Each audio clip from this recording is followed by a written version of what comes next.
প্রিয় বন্ধুরা আমার, আপনারা জানেন একনায়ক এবং প্রকৃত ফ্যাসিস্ট রেজিমের প্রধান পলাতক শেখ হাসিনা একদিনেই তার ফ্যাসিস্টে পরিণত হয়নি। তাকে ফ্যাসিস্টে পরিণত করার জন্য বা তৈরি করার জন্য দেশের বিভিন্ন অঙ্গ কাজ করেছিলেন প্রত্যক্ষভাবে। কোন কোন মানুষ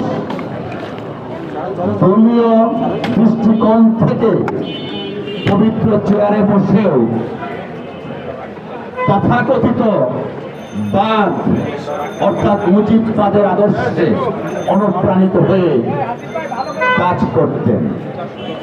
সেই সমস্ত প্রতিষ্ঠানের অন্যতম একটা প্রতিষ্ঠান ছিল, দুঃখজনক হলেও আমরা যে প্রতিষ্ঠানের সাথে অঙ্গাঅঙ্গিভাবে জড়িত। প্রিয় সাথীরা আমার, বিচার বিভাগের অনেক বিচারপতি ছিলেন যারা মাথা উঁচু করে দাঁড়াতে চেষ্টা করেছিলেন,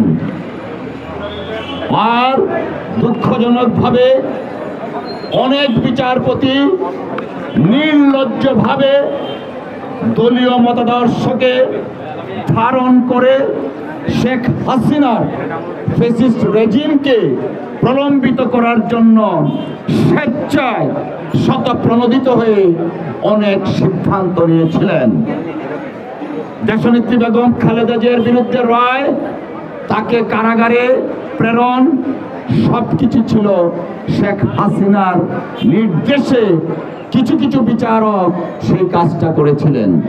আবার 2018 সনের নির্বাচনে এই মহামান্য হাইকোর্ট বিভাগ থেকে একটি বেঞ্চ বিএনপির অনেক এমপিকে কি করেছিল? নির্বাচনে অযোগ্য ঘোষণা করেছিল। দেশনেত্রী বেগম খালেদা জিয়া সহ বিএনপির অনেক এমপি প্রার্থীকে নির্বাচনে অযোগ্য ঘোষণা করেছিল। কোন আইনকে ফলো করে নয়, শুধুমাত্র শেখ হাসিনার নির্দেশকে বাস্তবায়ন করার জন্য এবং সেই বিচারপতির দলীয় আদর্শকে ধারণ করে তাদের মতবাদকে প্রতিষ্ঠিত করার জন্যই এরকম অন্যায় কাজ করা হয়েছিল। প্রিয় সাথীরা আমার, ফ্যাসিস্ট হাসিনা পালাতে বাধ্য হয়েছিল 5ই আগস্ট, আর আজকে আমাদের প্রায় এপ্রিল মাস শেষের পথে।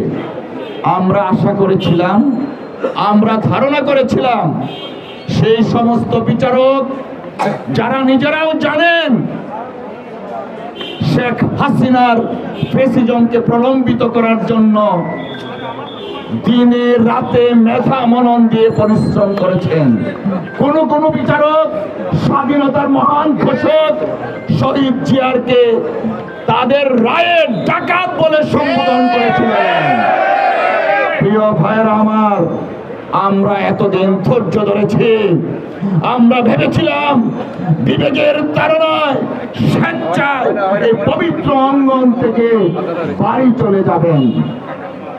দুঃখজনক হলেও সত্য, তারা এখনো বাড়িতে যাননি, বরঞ্চ কিছু কিছু বিচারক আরো প্রমোশনের আশায় বহাল তবিয়তে আছে। প্রিয় ভাইয়েরা আমার, আমরা আইনজীবী সমাজ সর্বদাই অন্যায়ের বিরুদ্ধে প্রতিবাদ করেছি, যে জন্য অনেককে মৃত্যুবরণ করতে হয়েছে, আহত হতে হয়েছে, কারাবরণ করতে হয়েছে, কন্টেম্পটের শিকারও হয়েছি, কিন্তু আপোষ করিনি। এখনো আমরা বলে দিতে চাই, অনতিবিলম্বে তাদের ব্যাপারে সিদ্ধান্ত নেন। অন্যথায় আইনজীবী সমাজ অতীতের ঐতিহ্যকে ধারণ করে সেই সমস্ত বিচারক নামে যারা দলীয় এজেন্ডা বাস্তবায়ন করার চেষ্টা করেছিলেন তাদের বিরুদ্ধে সময়োচিত জবাব দিবে ইনশাআল্লাহ। প্রিয় বন্ধুরা আমার, আইন মন্ত্রণালয় সারা দেশে অনেক কিছু করছেন। আমি আইন মন্ত্রণালয়ের কাছে জিজ্ঞাসা করতে চাই, যে সমস্ত বিচারক নিম্ন আদালতের নন করাপ্ট পত্র পত্রিকা এসছে, তাদের ব্যাপারে কেন আপনারা কুণ্ঠাবোধ করেন সিদ্ধান্ত নিতে? খায়রুল হক কেন এখনো তার বাসায় আরামে ঘুমাচ্ছে? এই খায়রুল হক বাংলাদেশের গণতন্ত্রকে ধ্বংস করেছে। এই খায়রুল হক বাংলাদেশের সাবেক প্রধানমন্ত্রী বেগম খালেদা জিয়াকে বাড়ি ছাড়া করেছিল এই খায়রুল হক, আর এখন সে আবার আরামে ঘুমায়। প্রিয় বন্ধুরা আমার, দেশনেত্রী বেগম খালেদা জিয়ার বাড়ি যখন শেখ হাসিনা কেড়ে নেয়, সিনিয়র আইনজীবীরা সহ আমরা তৎকালীন প্রধান বিচারপতি খায়রুল হকের বাড়িতে গিয়েছিলাম। আদালতে তখনও মামলাটা পেন্ডিং ছিল। ব্যারিস্টার মওদুদ স্যার সহ অনেক আইনজীবীরা গিয়েছিলাম। খন্দকার মাহবুব হোসেন স্যার, খায়রুল হক জবাব দিয়েছিল, রাষ্ট্র এটা করে আমি কি করতে পারবো? এখনো তো সেই রাষ্ট্র আছে। আইন মন্ত্রণালয়ের কাছে আমরা জিজ্ঞাসা করতে চাই, কেন এখন পর্যন্ত খায়রুল হকের ব্যাপারে কোনো ধরনের কোনো সিদ্ধান্ত আইনগতভাবে নেওয়া হচ্ছে না?